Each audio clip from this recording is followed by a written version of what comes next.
you look back over your life, you may discover और अगर आप अपने जीवन में पीछे मुड़कर देखोगे तो आप ये पाओगे that a lot of your spiritual progress has been hindered because of condemnation. कि आपकी जो आत्मिक उन्नति हो सकती थी, आत्मिक बढ़ोतरी हो सकती थी, वो बहुत मात्रा में नहीं हुई या रुक गई क्योंकि आप खुद पर दोष लगाते थे, खुद पर दंड की आज्ञा देते थे। You can't believe that God declares you righteous. आप विश्वास ही नहीं कर सकते कि परमेश्वर आपको धर्मी ठहराता है या धर्मी घोषित करता है। You can't believe, it's too good news to believe. आप विश्वास ही नहीं कर पाते, आपको लगता है ये इतनी अच्छी खबर है कि इस पर विश्वास ही नहीं किया जा सकता। Too good to be true, as they say. जैसे वो कहते हैं कि ये इतनी अच्छी है कि शायद ये सच ही नहीं होगी। Yes, the gospel is too good to be true. हाँ, ये बिल्कुल सच है कि सुसमाचार इतना अच्छा है कि उस पर वो कभी-कभी सच ही नहीं लगता। But it is true पर वो सच है that rotten sinners God declares not only forgiven but justified. कि जो बिल्कुल सड़े हुए पापी है उनको परमेश्वर ना केवल क्षमा करता है पर उनको धर्मी ठहराता है, Righteous. धर्मी कहता है, धर्मी घोषित करता है। No condemnation. कोई दंड की आज्ञा नहीं, कोई दोष लगाना नहीं। And common, like I said earlier, the common excuse, but people will take advantage of that. Yeah. और जैसे मैंने शुरुआत में भी कहा कि कुछ लोग ये कहते हैं, ये बहाना बनाते हैं कि अगर ये कहोगे तो लोग इसका फायदा उठाएंगे। हाँ, Those who are unconverted will take advantage of that. जिनका नया जन्म नहीं हुआ है वो इस बात का फायदा उठाएंगे। Those who are not properly born again will take advantage of it. Let जिनका वास्तविकता में नया जन्म नहीं हुआ है वो इसका फायदा उठाएंगे। them do it. उन्हें वो करने दीजिए, They're on their way to hell in any case. वे वैसे भी तो नर्क जाने के मार्ग पर है। They can take advantage as much as they like वो जितना चाहे उतना इस बात का फायदा उठाए and imagine that they're righteous and go to hell. और वे ये कल्पना करते रहेंगे कि वे धर्मी हैं और वैसे ही वो नर्क जाएंगे। But a person who's really repented and turned to the Lord, पर एक व्यक्ति जिसने सचमुच मन फिराया है और वो प्रभु की ओर मुड़ा है तो he will never take advantage of this message. वो कभी इस संदेश का फायदा नहीं उठाएगा, No. कभी नहीं। I believe it with all my heart and I'll tell you this. मैं अपने पूरे हृदय से इस पर विश्वास करता हूँ और मैं आपको बताना चाहता It हूँ has made me more serious in my battle against sin. पाप के विरुद्ध जो मेरी लड़ाई है उसमें इस बात ने मुझे अधिक गंभीर बनाया है, Much more serious. बहुत ज्यादा गंभीर। Lord, you declare me righteous, प्रभु तू मुझे धर्मी ठहराता है, धर्मी घोषित करता है, such a rotten sinner, मेरे तरह इतना सड़ा हुआ पापी one who slipped up and failed so many times, जो इतने बार फिसल कर इतने बार असफल रहा है। even after I was converted, and you declare me righteous. मेरे नए जन्म के बाद भी मैं इतने बार असफल रहा, उसके बावजूद तू मुझे धर्मी ठहराता है। How in the world can I take advantage of you, Lord? फिर प्रभु मैं कैसे तेरा फायदा उठाऊं? Impossible. असंभव है। Okay, now we come to Romans 8 and verse 1. अब हम आते हैं रोमियो की पत्री उसका 8वां अध्याय और उसका पहला वचन। Romans 8:1 it says, therefore, Romeo 8वां अध्याय उसके पहले वचन में लिखा है, अतः there is now no condemnation for those who are in Christ Jesus. अब जो मसीह यीशु में है उन पर दंड की आज्ञा नहीं, Because the law of the Spirit of life in Christ Jesus has set us free from the law of sin and death. दूसरा वचन, क्योंकि जीवन की आत्मा की व्यवस्था ने मसीह यीशु में मुझे पाप और मृत्यु की व्यवस्था से स्वतंत्र कर दिया है। The law of sin and death brings condemnation, condemnation, condemnation. पाप और मृत्यु की जो व्यवस्था है वो दंड की आज्ञा, दंड की आज्ञा, दंड की आज्ञा ही लाता है। The law of the Spirit of life in Christ Jesus sets us free from that. बल्कि मसीह यीशु में जीवन की जो आत्मा है, जीवन की आत्मा की जो व्यवस्था है वो मुझे उससे स्वतंत्र करता है। And there is no condemnation. और अब कोई दंड की आज्ञा नहीं, Because क्योंकि it says in Romans 8:3 Romeo 8:3 में लिखा है that condemnation fell upon Jesus on the cross. क्योंकि क्रूस पर वो जो दंड की आज्ञा थी वो यीशु पर गिरी, He was condemned. वो दंडित किया गया, उस पर दोष लगाया गया, दंड की आज्ञा उसे मिली। And it's not just that he took my sins, he was all the condemnation that I should have. केवल ये नहीं कि यीशु मसीह ने मेरे पाप ले लिए, पर पाप के वजह से जो दंड की आज्ञा जो मेरी होनी चाहिए थी He was condemned. उसने खुद ली, उस पर वो दंड की आज्ञा की गई। I don't believe any of us have really understood the enormousness of the punishment that Jesus suffered on the cross. मैं नहीं विश्वास करता कि हम में से कोई भी है जो उस बात की विराटता को, उस बात के गंभीरता को, या वो कितनी बड़ी बात है इसको समझ पाया है कि जो यीशु मसीह ने उस क्रूस पर हमारे लिए सहा, Condemned by God, वो दंड की आज्ञा दी, मानो उसको परमेश्वर ने अपराधी घोषित कर दिया था। 3 hours of being forsaken by God was equal because Jesus was an eternal being. 3 घंटे परमेश्वर के द्वारा त्याग दिया जाना ये बिल्कुल इसके बराबर है, और ये इस वजह से क्योंकि यीशु मसीह एक अनंत व्यक्ति था। He never was born or created. He existed from all eternity as the Son of God. क्योंकि उसका कभी जन्म नहीं हुआ था, वो सृजा नहीं गया था, वो परमेश्वर के पुत्र के तौर पर पूरे अनंत काल से उसकी वास्तविकता थी, उसका अस्तित्व था। When an eternal being suffers separation from the Father, जब एक अनंत काल का जो व्यक्ति है वो पिता से अलगाव को सहता है, even for 1 second, अगर 1 सेकंड के लिए वो पिता से अलग होना सह ले तो it's like eternity. वो उसके लिए अनंत काल के बराबर ही है। So I see that Jesus suffered eternity in hell. और इसलिए मैं देखता हूं कि यीशु मसीह ने एक पूरा अनंत काल नरक में उसको सहा है। In those 3 hours of the cross. जब वो क्रूस में 3 घंटे था, 3 घंटे में उसने नरक के अनंत काल को सहा है। I don't know why it had to take 3 hours. Even 1 minute would have been eternity for him. मैं नहीं जानता कि उसको 3 घंटे क्यों वहां रहना जरूरी था। मुझे तो लगता है 1 मिनट भी उसके लिए अनंत काल के जैसा था। But in God's great plan, he hung there for 6 hours. पर परमेश्वर के महान योजना में 6 घंटे तक वो उस क्रूस पर लटका था। And out of those 6 hours, he suffered the punishment of our sin only for 3 hours. और उस 6 घंटे में उसने हमारे पापों के दंड को केवल 3 घंटों तक सहा। When he cried out, "Oh God, why have you forsaken me?" जब उसने पुकारा कि हे परमेश्वर, तूने मुझे क्यों त्याग दिया। He never called him Father then. It was the only time in his entire life when he looked up and said, "God." उसने उस समय परमेश्वर को पिता नहीं कहा। ये इकलौता समय था यीशु मसीह के जीवन में जब उसने ऊपर देखकर परमेश्वर को परमेश्वर कहा। Till then, all his life it was Father, Father, Father, Father, but then God. उस समय तक अपने जीवन भर में यीशु मसीह कहता था पिता पिता पिता पिता, पर उस दिन उसने कहा परमेश्वर, Because then he was in hell क्योंकि उस समय वो नरक में था for 3 hours. 3 घंटों के लिए, And then he came out of hell और फिर वो नरक से बाहर आया and he could say, "Father, और वो फिर एक बार पिता कह सका, I commend my spirit in your hand." पिता मैं अपनी आत्मा तेरे हाथ में देता It हूँ। is over. The punishment is over. वो दंड खत्म हो चुका था। He said, "It is finished." उसने कहा खत्म हो चुका है। What is finished? क्या खत्म He हुआ had है? taken hell for me उसने मेरे लिए नरक को सहा था and you. और आपके लिए भी। Therefore, there is no condemnation for me. इस वजह से मेरे लिए कोई दंड की आज्ञा नहीं है। Rejoice in it, brother, sister. This wonderful news of the gospel. मेरे भाई मेरे बहन, इसमें आनंद मनाइए। ये जो सुसमाचार की अद्भुत खबर है, And I believe it will lead you into a life of real, genuine victory over sin. और मेरा विश्वास है कि ये आपको एक पाप पर विजय के वास्तविक असली जीवन में ले जाएगा। But coming to here, I want you to see Romans 8:1. और अब फिर एक बार यहाँ आते हुए मैं चाहता हूँ कि आप रोमियो 8:1 को देखें। Have you heard this statement that whenever you see the word, like what is the first word in Romans 8:1? Therefore. So whenever you see the word therefore in a verse, ask yourself, what is it there for? क्या आपने इस कथन को सुना है? जैसे Romeo 8:1 की शुरुआत होती है अतः से। जब कभी आप अतः इस शब्द को देखते हो या क्योंकि इस शब्द को देखते हो, जैसे इंग्लिश में therefore ये शब्द होता है, तो हमेशा देखिए कि वो शब्द वहां क्यों आया है। Why is the word therefore there? What is it there for? Romeo 8:1 में अतः इस शब्द का इस्तेमाल क्यों किया गया है? क्या मकसद है? It is connected with the previous verse. वो पिछले वचन से संबंधित है या पिछले वचन से जुड़ा हुआ है, इसलिए।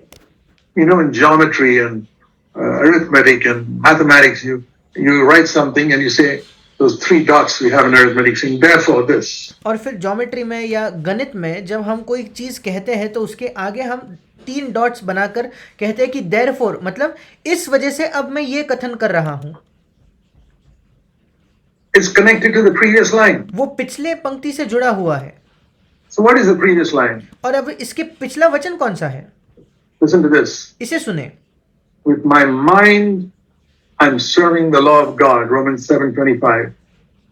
With my flesh, the law of sin. Romeo 7:25 इसलिए मैं आप बुद्धि से तो परमेश्वर की व्यवस्था का परंतु शरीर से पाप की व्यवस्था का सेवन करता हूँ।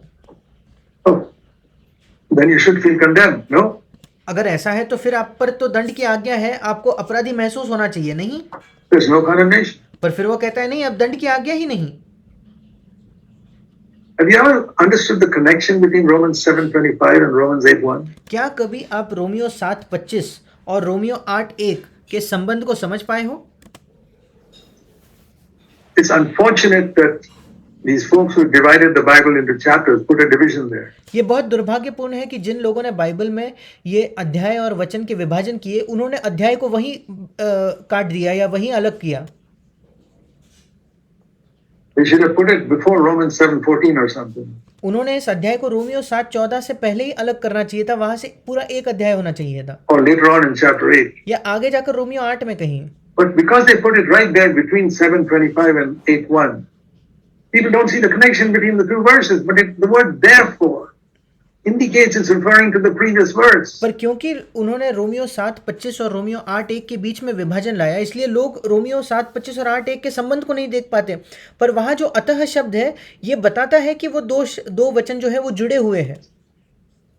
So let's try and understand a little bit further on. और इसलिए आगे जाकर हम इसे थोड़ा समझने की कोशिश करेंगे। Further up. He says in verse 22, Romans 7:22, वो रोमियो 7:22 में कहता है, I joyfully concur with the law of God in the inner man. क्योंकि मैं भीतरी मनुष्यत्व से तो परमेश्वर की व्यवस्था से बहुत प्रसन्न रहता हूँ। Everything that God says, I agree with. Yes, I must be pure. जो कुछ परमेश्वर कहता है, मैं उससे राजी हूँ, मैं उससे मानता हूँ। हाँ, मुझे शुद्ध होना चाहिए। In my heart, in my thoughts, in मेरे हृदय में, मेरे विचारों में, my speech, in my actions, मेरे बातचीत में, मेरे कामों में, in my attitudes and my motives. I agree 100% मेरे रवैयों में, मेरे मकसदों में मैं 100% इससे सहमत हूँ that I must be totally pure in my attitudes to people, in कि मुझे पूर्ण तौर पर शुद्ध होना है लोगों के प्रति, जो मेरे रवैये हैं उसमें, my motives with which I do things. उन मकसदों से जिनसे मैं चीजों को करता हूँ उसमें शुद्ध होना है। In every thought of mine must be मेरे प्रत्येक विचार में 100% pure. And मेरा प्रत्येक विचार 100% शुद्ध होना the चाहिए। word must be with grace. मेरा प्रत्येक शब्द अनुग्रह सहित होना चाहिए। Every action of my mind must be good. I agree with it 100%. मेरा प्रत्येक काम अच्छा होना चाहिए, मैं इससे 100% सहमत हूँ। Romans 20:22, and I agree with it joyfully. Romeo 7:22, और वहाँ हिंदी में लिखा है कि मैं उससे बहुत प्रसन्न रहता हूँ। इंग्लिश में लिखा है कि मैं पूरे खुशी इससे सहमत हूँ। Not reluctantly. ऐसा नहीं कि मैं चाहता नहीं हुए भी मैं इससे सहमत हूँ, नहीं, खुशी। I'm sure most of you can say that. मैं निश्चित हूँ कि आप में से कई भी यही कहेंगे। But पर this also we can say. Verse हम ये भी 23, कह Romans सकते हैं, 23 वचन 23. Romeo 7:23, I see another law in the members of my body, in my flesh. परंतु मुझे अपने अंगों में या अपने शरीर में दूसरे प्रकार की व्यवस्था दिखाई पड़ती है, Waging war against my mind, which wants to do God's will alone. जो मेरी बुद्धि की व्यवस्था से लड़ती है, जो मेरी बुद्धि की व्यवस्था तो केवल परमेश्वर की इच्छा पूरा करना चाहती है। Don't you know that battle? क्या आप उस लड़ाई को नहीं महसूस करते? Waging war against the law of my mind, which wants to obey God 100%. वो मेरे बुद्धि की व्यवस्था से लड़ती है या उससे युद्ध करती है, जो पूरे तरीके से परमेश्वर की व्यवस्था को तो मानना चाहती है, परमेश्वर की इच्छा को मानना चाहती है, And making me a prisoner और मुझे एक बंधन में डालती है, बंदी बनाती है, to this other law of sin, which is in my flesh. इस दूसरी व्यवस्था के बंधन में डालती है जो मेरे शरीर में है। We all know that. हम सब इस बात को जानते हैं, We all know it. हम सब जानते हैं इसे। You determine, today I'm never going to lose my temper. आप निश्चय करते हो कि आज से मैं कभी गुस्सा नहीं करूंगा, And by the end of the day, you have to repent. और दिन समाप्त होने से पहले आपको मन फिराना पड़ता है। Or you go into a very tough situation and say, it's going to be a difficult day for me, but I'm determined I'm not going to sin. या आप किसी कठिन परिस्थिति में जा रहे हो और आप कहते हो कि आज मेरा कठिन दिन तो होगा, पर मैं निश्चय करके गया हूं कि मैं पाप नहीं करने वाला। And at the end of the day, you have to repent. और दिन के अंत में आपको मन फिराना पड़ता है। Romans 7:22. You joyfully concurred with the law of God. Romeo 7:22 की परमेश्वर की व्यवस्था से तो बहुत आनंद से आप उससे सहमत हुए, But there was a different law in your members, पर आपके अंगों में, आपके शरीर में एक अलग ही व्यवस्था थी, waging war against that purpose of yours, and जिसने आपके उस निश्चय के खिलाफ उसने लड़ाई की, या इंग्लिश में लिखा है उसने युद्ध किया, made you a prisoner of the law of sin. और पाप की व्यवस्था का आपको बंदी बना दिया. So Romans, this is talking about a born again person. और यहाँ एक नए जन्मे व्यक्ति के बारे में लिखा गया है. This is the Apostle Paul writing about his testimony after Romans 6:14. ये प्रेरित पौलुस है जो अपनी गवाही लिख रहा है. रोमियो 6:14 लिखने के बाद वो अपनी गवाही बयां कर रहा है, Where he says, sin shall not have dominion over me, जहां रोमियो 6:14 में कहता है कि पाप मुझ पर अब प्रभुता नहीं कर पाएगा, because I'm under grace. This is a guy who has come to victory over sin. क्योंकि मैं अनुग्रह के अधीन हूं. ये एक ऐसा व्यक्ति है जिसने पाप पर विजय को चख लिया है. वो पाप पर विजय में आ चुका है, But he still finds this struggle. पर अब भी वो इस संघर्ष को महसूस करता है. After you get victory over sin, Romans 6:14, you come to Romans 7 where there's a struggle. एक बार जब आप पाप पर विजय पा लेते हो रोमियो 6 में, फिर आप रोमियो 7 में आते हो जहां उसके बाद एक संघर्ष है. And he says, oh, what a wretched man I am. और फिर वो कहता है कि मैं कैसा अभागा मनुष्य हूं. 24 वचन में. Have you ever felt like that? क्या आपने कभी ऐसा महसूस किया है? I can think of numerous times in my life where Romans 7:24 has been my cry. मैंने कई बार अपने जीवन में कई ऐसे घटनाएं हैं जब मैंने ये महसूस किया है कि रोमियो 7:24 मेरी पुकार रही है. Wretched man that I am. मैं कैसा अभागा मनुष्य हूं. Who will ever set me free from the body of this death that keeps on, and I determined not to sin, I sin. मुझे इस मृत्यु की देह से कौन छुड़ाएगा कि जब मैं निश्चय करता हूं मैं पाप न करूं, उसके बावजूद मैं पाप करता हूं. I determined to control my tongue, but I can't. मैं निश्चय करता हूं कि मैं अपने जबान पर काबू रखूंगा, पर मैं काबू नहीं रख पाता. I determined to keep my thoughts pure, and I don't. मैं निश्चय करता हूं कि मैं अपने विचारों को शुद्ध रखूंगा, पर मैं नहीं रख पाता. Wretched man that I am. मैं कैसा अभागा मनुष्य हूं. Not that guy who tempted me. वो व्यक्ति अभागा नहीं है जिसने मुझे प्रलोभित किया. No. नहीं. Not that situation that tempted me. वो परिस्थिति नहीं जिसने मुझे प्रलोभित किया. Or that person who provoked me to sin or lust or anything. No. या उस व्यक्ति जिसने मुझे वो व्यक्ति अभागा नहीं है जिसने मुझे उकसाया कि मैं पाप करूं या लालसा करूं. नहीं. He, wretched man that I am. मैं वो अभागा व्यक्ति, कैसा अभागा व्यक्ति मैं हूं. Who shall set me free from the body of this death? मुझे इस मृत्यु की देह से कौन छुड़ाएगा. And he says, thank God.